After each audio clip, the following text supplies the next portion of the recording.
So let's talk about some of the stories that have been circulating over the last few weeks. I feel like it's months between the time I talk to you because so much chaos is happening around Harry and Meghan. And don't forget Page Six reporting in November or December of last year that 2025 was supposed to be the year of the Markle Sparkle. I'm like, is she an arsonist? Because I'm not saying Markle Sparkle is not how I would define 2025 so far. It's been absolute chaos. And one thing that surprises me is the lack of support Prince Harry's been receiving, not has not been receiving. Prince Harry hasn't received any support from Meghan throughout this whole Sentebale scandal. And he's apparently incredibly depressed by it. What are the quotes? Prince Harry is deeply depressed and embarrassed by the probe into his charity Sentebale and devastated that the foundation he started to honor his late mother has been ripped away from him. By the way, he quit the job, he quit it like he quit the royal family.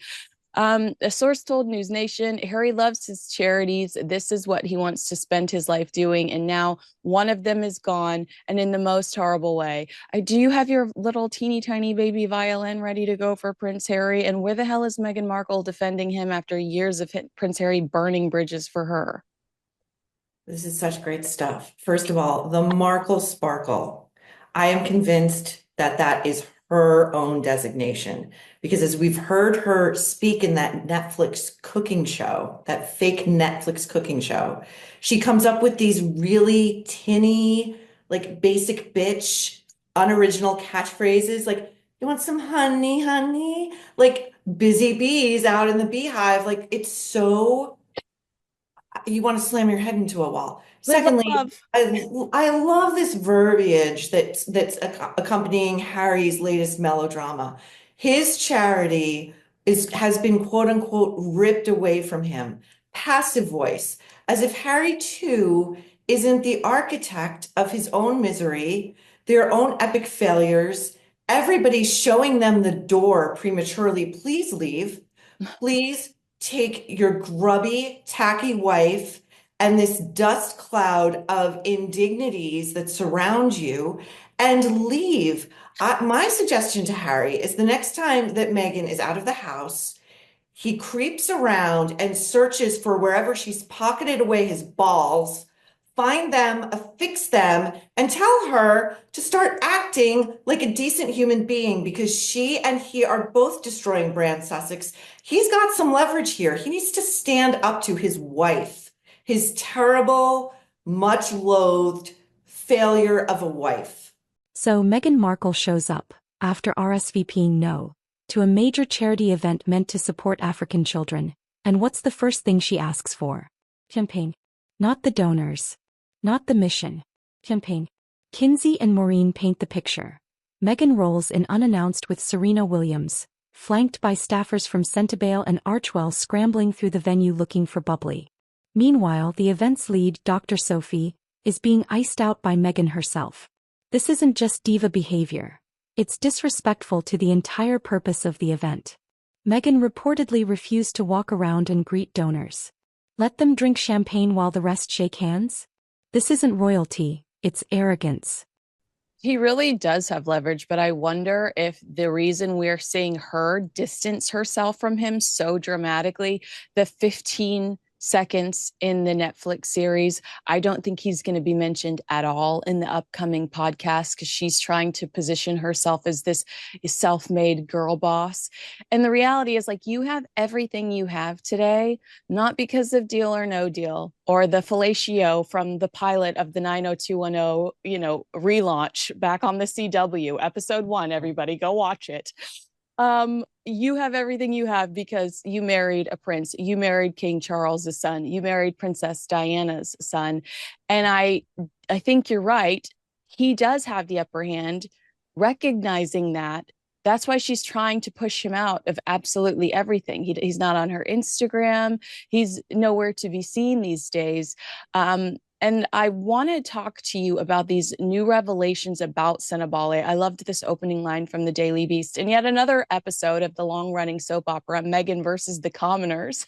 And then a source tells The Sun, the problem is it started with Meghan. Meghan doesn't like Sophie. This is Dr. Sophie Chandaka, who Harry and Meghan are currently at, well, mostly Harry, are at war with Sentebale. And the story is, which Sophie slightly told us herself, which is kind of why I feel like this sounds very legitimate, because there are bits and pieces of this that we already know.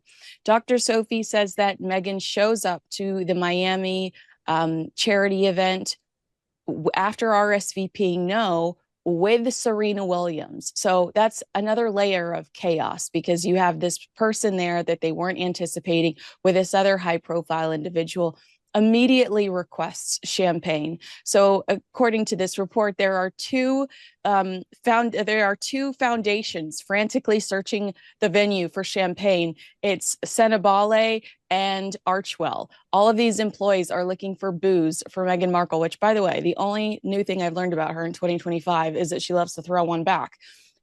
They can't find them, but they eventually, I think they do find it. Then Meghan and Serena go into a tent and want to be left alone to just drink champagne. And Dr. Sophie felt like Meghan dismissed her when she said hello.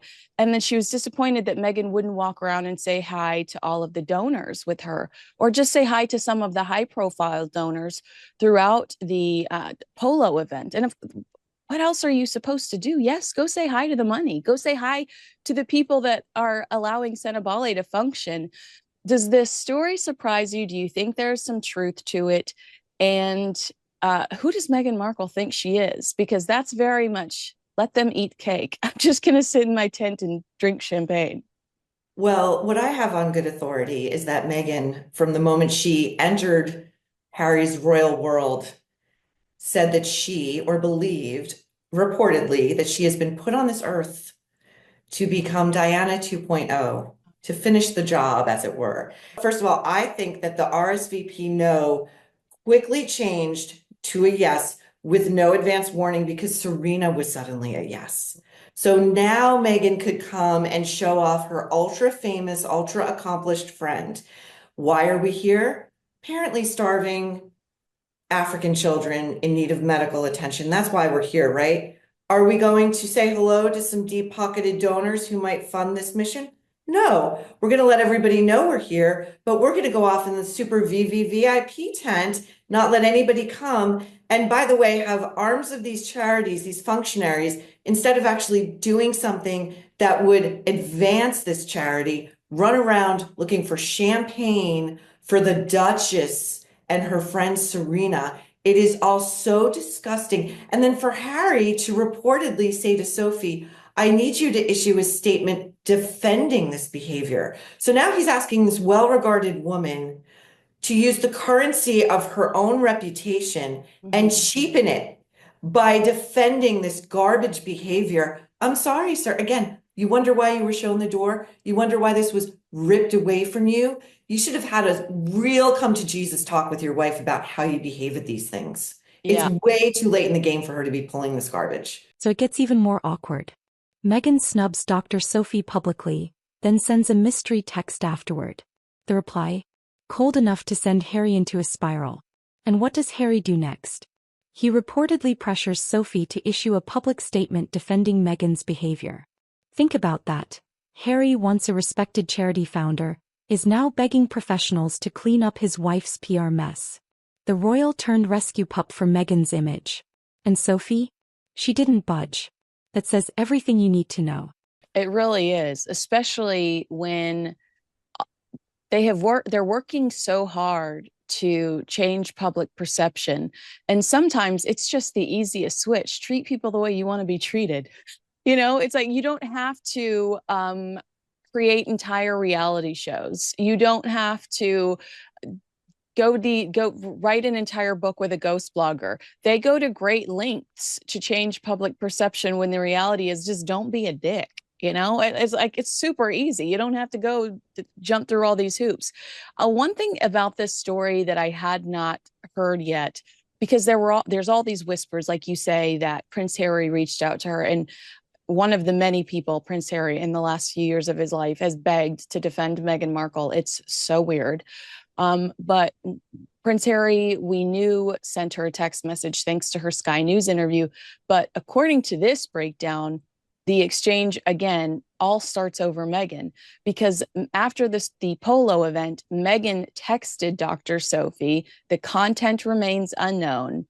And the reply was icy enough to send Harry into a tailspin. One source told the Daily Mail, above all else, it was the way she says Meghan snubbed her on arrival that was the reason she wouldn't issue some kind of supporting statement.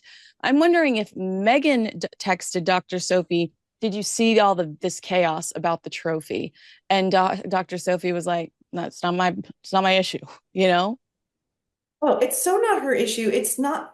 She's lucky that Dr. Sophie handled that with the grace that she did. Meghan Markle is on video literally icing Dr. Sophie out and Velcroing herself to Harry's side so that Dr. Sophie can't get where she was supposed to be in that photo op. No, no, no. Again, Meghan is always center frame.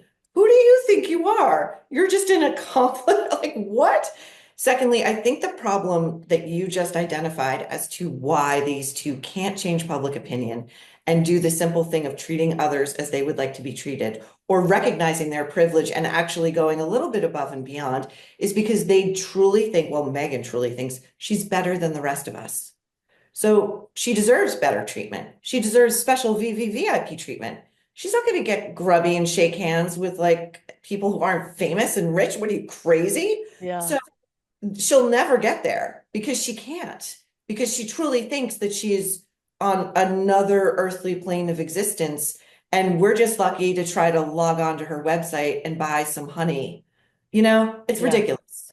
All right, well, let's talk about the website, because I honestly can't believe I'm having this conversation with you, that Meghan would put products on the site that weren't ready to go, charge people almost $30 for a jar of honey that doesn't exist for them.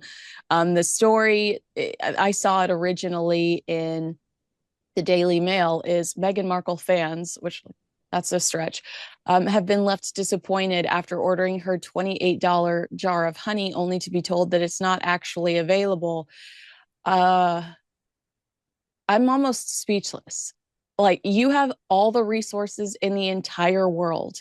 You've got Ted Sarandos taking one for the team, talking to Variety, saying, all bets are on you, girl. We believe in you. What the heck? How can you allow something so ridiculous to happen? Okay, now let's talk about the honey fiasco. Meghan launches her With Love brand, sells $28 honey jars online, and guess what? Fans buy them, but never receive them. Instead, Meghan's influencer friends like Kris Jenner and Mindy Kaling get the goodies first. Regular buyers? Just an apology email and a promise. What does that say? It says Meghan values celebrity status over the very people funding her brand. The message is clear. If you're not famous, get in line. Maureen's metaphor nails it. This whole brand is like Meghan herself. Thin, too tart, doesn't gel, and completely underdelivers. This is so on brand for Meghan Sussex, the Duchess, right? Like, again, ever since she stepped foot into the royal family, it's been defying expectations, and not in a good way. Yeah. It's always like, it's like if you look at her annual performance review and, the top one is always meets or exceeds expectations. She is continually at the bottom of that, like, little pyramid. Like, she's always just effing up every single time. It's like, she can't. First of all, I think there were probably about 8 items per category available for sale, right? So like, it sold out in an hour because there were like, single digits worth there. Okay. She issues this quote unquote apologetic press release to her fans. Yeah. About what went wrong. It begins as ever. Me, so sorry. She goes, the team worked very hard. This is ultimate post-COVID millennial speak for, I don't care if the job didn't get done. I worked hard. That counts, right? That's all that matters. My truth. Not the case. Yeah. What matters is executing, execute, execute, execute. She said, she's the limited edition, honey. Wait, What while you wait have here, Kinsey? why don't you do a dramatic reading while I just put this up on the screen? I wish I could. I wish, like, okay, she talks about the limited edition honey. Honey is a shelf-stable product that lasts about a year. I don't know about you, but I like, and I shop sometimes at like fancy farm stands, and like honey is just honey. Yeah. Like, there's never like a spin on honey that makes it like a limited edition must-have product. Well, that's why she puts it in an ugly box and says that it's a keepsake. Get out of here. Get out of here. A keepsake box. Also, oh, Kinsey, the best thing about this little press release that's not an apology, it's not even properly effing proofread. She's got crowded ellipses that you can't even tell it's like the continuation of a thought. The last line is missing a period. Oh It's my the God. ultimate metaphor for I never finished the job. Oh my gosh, that's so funny. And you know what? What have you said to me before about how she claims that she's an attention to detail freak, or she has her friends Right. and they go out and say, "Oh, she's such," because that's what we're supposed to believe with Love Meghan is just her being an attention to detail freak, all about combing over things and making things elevated and special. And it's like, girl, you forgot the period. Well, to your point too, like she was such an attention to detail freak that the experienced gray men of Buckingham Palace just could not keep up with Yeah. this dynamo. Yeah. In episode 1 of the Netflix with whatever, Daniel, the makeup artist, is on his way over, and she's boxing up this little bedside bouquet of whatever. And she tells us, I'm going to label the nuts because you never know if someone has an allergy. Again, attention to detail. Right. It's your single guest, a friend, a close friend you tell us of many years. You don't know if he has a fatal allergy to nuts, nor do you apparently have the interest or desire to shoot a text his way and check on that. Yeah. Instead, she'd rather write in calligraphy. I don't, what? Do you have an allergy? Don't eat it. Yeah, Why is it exactly. there? You know what I'm saying? I can't. Or this man whose hands have been all up in your face for the last X amount of years. You don't know that he's left-handed when he takes a knife to himself. I mean, that's pretty My odd too. favorite. Now here's where it gets almost comedic. Meghan sends a non-apology email that's riddled with grammar issues. Crowded ellipses. Missing periods. Calligraphy signature that's bigger than the rest of the message. It literally screams, "Look at me, not my failure." And remember, Meghan brands herself as a detail-obsessed, handwritten letter queen. And yet, she can't proofread a message that's going out to paying customers. In the Netflix docuseries, Meghan claimed Beyoncé sent her a text saying she was chosen to break generational curses. But Kinsey and Maureen rip it to shreds. They ask the obvious. How is peddling overpriced honey, failing at podcast deals, and ghosting family members breaking curses? Sounds more like spreading chaos than healing anything. Yeah. Kate, can we please talk in the apology, not apology, about how she tries to justify this screw up with sentences like the excitement created a volume of traffic on the site that even we couldn't have anticipated. The orders were happening so quickly that the back end of the site didn't have a chance to keep up. She's basically saying, like, I'm so sorry that I'm so popular. I just Oh, I know. Don't blame me. I'm just so loved and people want to be me so badly. Like, even I couldn't anticipate this.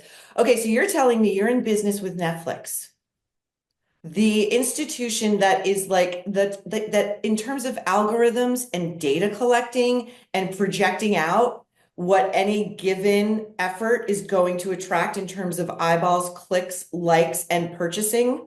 You had no idea. You Yeah. have no idea. right. I would love this. You and I were just talking about earlier, the podcast is dropping tomorrow, which I totally forgot about because there's such a flurry of flopping happening. Like I thought maybe she would allow us all to take a collective breath before being exposed to the next failure. The podcast called Confessions of a Female Founder, who has just launched something that is currently flopping hard. The mail got like one of those jars of jams, like what the FDA said you can't call it jelly, The fruit right? spread. It's a fruit spread. Oh my God. And it's like the consistency is like disgusting. Like it's not gelled together as one would expect from jelly. Like it's in the name. It gels together. Yes. So yeah. Okay. I'm We sorry. do Go have we ahead. do have I'm to so sorry. It's we like do have so to talk about that frustrating. unintentionally hilarious review, because this line, I laughed until I cried. This is the Daily Mail. Immediately upon opening the jar, we were taken aback by its texture. The spread was very liquid and quite thin, a bit loose. Well, I mean, But I died when I read the word loose. If we had known better, we would have thought it melted during its expedited journey to us. Yeah, I mean, they gave it out of 5 stars. They gave it 2. They talked about how it was too tart, like it was just way too tart, and that their toast was mushy after putting it on there. And they were not very generous whatsoever. So we now have people that have tasted it that are like not worth the hype. And we have people that are disappointed because they were sold a product that didn't exist. Um, where does Meghan Markle go from here? She told the New York Times that the reason she keeps showing up despite all of the criticism is because she needs to work. You and I both know that there is a way for her to work that doesn't require her doing a media tour and sitting down with Drew Barrymore for them to basically pet each other. Um, what's next? Is she going to continue to push this Markle Sparkle narrative and try to force herself on us? Now this is tragic. Prince Harry, once a beloved royal figure, is now reportedly lonely, friendless, and bitter in Montecito. He wasn't even looped in when King Charles was hospitalized. His charity Sentebale was ripped from him. And Meghan? She's silent. He gave up his entire life, his family, his country, for a woman who can't even publicly defend him during one of his darkest professional moments. The man who wrote a book claiming victimhood is now watching his empire burn, and there's no one left to blame but himself. Yes. Yes. Yes. I mean, it's like what Warren Beatty said to Madonna in her Truth or Dare documentary. Like, why would you do anything if it's off camera? Why would you experience anything, live your life if the camera's not around? What's the point? Megan has no interest. Again, like it's like the New York Times profile, by the way, is just so disgusting in how servile it is. And now, like for that profile, Megan dragged out Doria. There are all these photos of her with Doria in the kitchen. We're now learning of a new character in the Markle family of origin that apparently has not been excised by Megan called Grandma Jeanette. Yeah. And we're using Grandma Jeanette's recipe. Never heard of this woman before. We're digging back in the archives for, I guess, relatives we haven't just excommunicated. Yeah. So yeah, and I mean the jelly to me, the version that showed up at the Mail's newsroom, again, is the ultimate metaphor for Megan. It's too tart, it's spread too thin, it doesn't gel together, it's got no center around which things hold. And you just kind of open it, you're disappointed, and you toss it away. And you know something else is coming down the pike in the next hour or so. So why not just wait for that? Oh my gosh. Do you think anybody that received that email informing them that the product doesn't exist? I mean, we should stress Megan gave them a refund, also told them that when she did have some more honey, she was going to ship it directly to them, and they could also pick a product of their choice as a replacement in addition to that. So, I mean, there definitely was like a let's break our backs to make sure that people aren't losing their minds online over this. And to be fair, the people that were posting about it were like, Megan is so generous. They were being nice about it. We're just the ones that are like, this is a major screw up. Do you think that any of them, though, are looking at that email in their inbox saying, your purchase is not coming immediately, I guess I should say, and then watching videos of Kris Jenner and Mindy Kaling and all of the celebrity influencers that received their free swag open up all their goodies, thinking, you didn't prioritize things correctly. Kris Kardashian shouldn't be getting this. You should have enough product for the purchasing class. Right. It's very let them spread jelly, right? Let them eat cake. You're just the paupers who, like the suckers you are, excuse my language, logged on at the appropriate hour to try to score a little jam with a keepsake jar. Meanwhile, Kris Jenner and Mindy Kaling, who I would return to sender were I Mindy Kaling. That's so funny you call me Meghan Markle. I'm Sussex now. Sussex now. That friendship would be done. Yeah. It's all so brand Markle. And also, if you look at that non-apology apology note, if you notice the scale and size of Meghan's calligraphy, how do you say it? Calligraphy signature and calligraphy. It's like twice the size of the actual typeface of the note itself, the font size. It's like Meghan's the important thing here. Meghan effing up all over town. Like, again, I would love to know where these items, these foodstuffs are being manufactured. Yeah. Well, Where the she made distribution she centers made are. It everybody seems that sign an there's only NDA. one, Kinsey, right? In Yeah. Ohio? That's where these things are getting shipped from? Well, I haven't seen that yet. I just know that she did make everybody sign an NDA, but the Ohio thing is new to me, and I trust you. That's crazy. But that her everything's business wise, she's got set up in Delaware. She's all over the place. She's the Duchess. She's not just Montecito Duchess. She's an international Duchess. I have to ask you something that I pulled out Yeah. the other day. I pulled out the quote that Beyoncé says to Meghan in the original Netflix docuseries. She texts Meghan Markle that Meghan was selected to break generational curses that need to be healed. At the end of the day, this isn't about honey, jam, or champagne. It's about character. Meghan is trying to present herself as a girl boss, a visionary, a humanitarian, but every action says otherwise.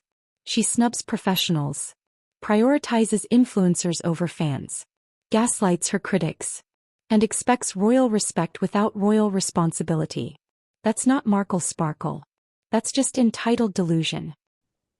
Can you talk to me about how you see that happening with Meghan selling $30 bottles of honey? Is she breaking generational curses there? I mean, Meghan set us up to think that she set us up to think that she was the second coming, like you said, Diana 2.0. And watching what she's actually pursuing, like shilling her favorite Amazon eyeliner on her My Shop or whatever, Shop My, whatever it is, and selling, processed foods. I'm sorry, but I'm not really feeling the Beyoncé quote today. Never forget, Kinsey, shopping my favorite eyeliner with affiliate links so the Duchess gets a cut of your Yeah. purchase. Okay. I never even really believed that that was an actual text sent by Beyonce. Does that sound like Beyonce to you? Like, it doesn't sound the way Beyonce talks to me. Yeah. And the key part of that quote, let's give her the benefit of the doubt and assume there's some truth to it.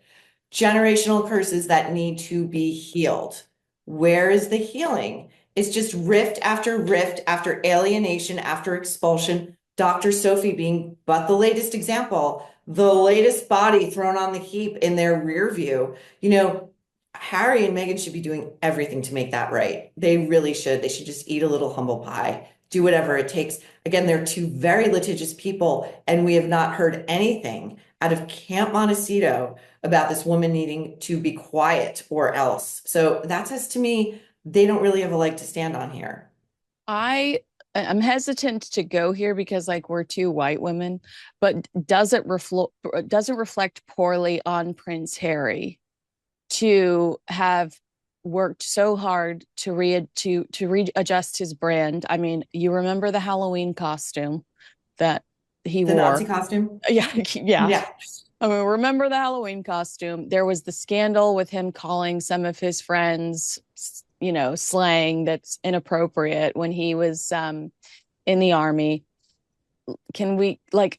He's done so much to become this anti-racism activist, and The Cut wrote this scathing article about him when Spare came out that was like, actually, you only recognize racism when it directly affects you or your wife, but otherwise we think you've been too quiet. Does this hurt that new brand he's built. And, he wants to be a thought leader in this space. He wants to tell us that our president and other characters in this world have no moral compass, but he does. That's why he's telling us this. And then you hear some of the accusations being thrown at him from Dr. Sophie, who has a lot to lose here on a global scale. And I think I wouldn't put this out there unless I had receipts or was willing to fight him.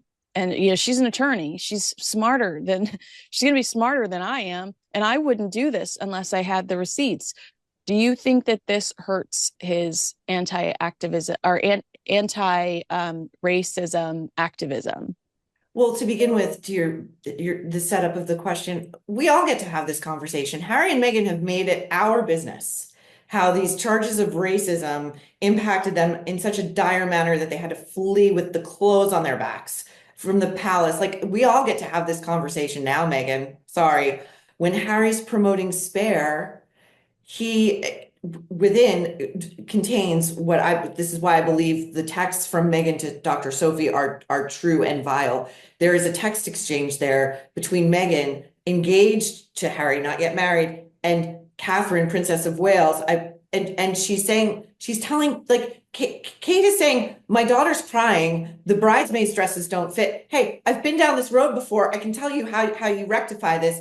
And Meghan's like, just gray rocking her and going, Taylor's here if you want it. Taylor's here if you want to. Don't know what else to tell you. I can't help you. Can't you just do what all the other mums are doing? All the other mums. I'm sorry, Catherine is not one of the other mums. She's the future queen of England, raising the future king of England. She's not one of you. But again, she's got to bring people down to elevate herself. And that's exactly what she's doing over here. All right, team. That's the full breakdown of Meghan's Sentebale scandal and the total meltdown of her public brand. If you're as shocked as we are, hit that like button, drop your take in the comments, and subscribe for more no BS royal commentary. Do you think Meghan can come back from this? Or is the Markle sparkle officially dead?